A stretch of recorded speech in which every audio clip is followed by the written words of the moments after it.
এইটো এটা ৰাতিপুৱাই বহুত দুখৰ খবৰ আমি পাইছোঁ। মই ইতিমধ্যে পুলিচক নিৰ্দেশ দিছোঁ যে বাংগালোৰৰ পুলিচ কমিশনাৰৰ লগত কথা পাতিব লাগে, ঘটনাৰ তদন্তও কৰিব লাগে আৰু মৃত শৰীৰকেইটা সন্মান সহকাৰে অসমলৈ উভতাই আনিব লাগে। আৰু মই নিজেও কৰ্ণাটকৰ মুখ্যমন্ত্ৰীৰ লগত আজি গধূলি এই বিষয়ে আলোচনা কৰিম। এইটো এটা ৰাতিপুৱাই বহুত দুখৰ খবৰ আমি পাইছোঁ।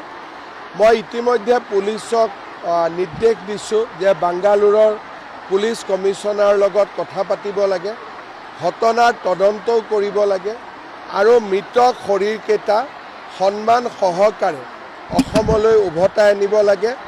আৰু মই নিজেও কৰ্ণাটকৰ মুখ্যমন্ত্ৰীৰ লগত আজি গধূলি এই বিষয়ে আলোচনা কৰিম। এইটো এটা ৰাতিপুৱাই বহুত দুখৰ খবৰ আমি পাইছোঁ।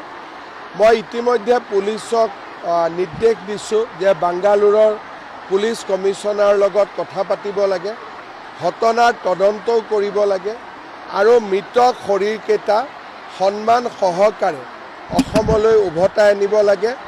আৰু মই নিজেও কৰ্ণাটকৰ মুখ্যমন্ত্ৰীৰ লগত আজি গধূলি এই বিষয়ে আলোচনা কৰিম।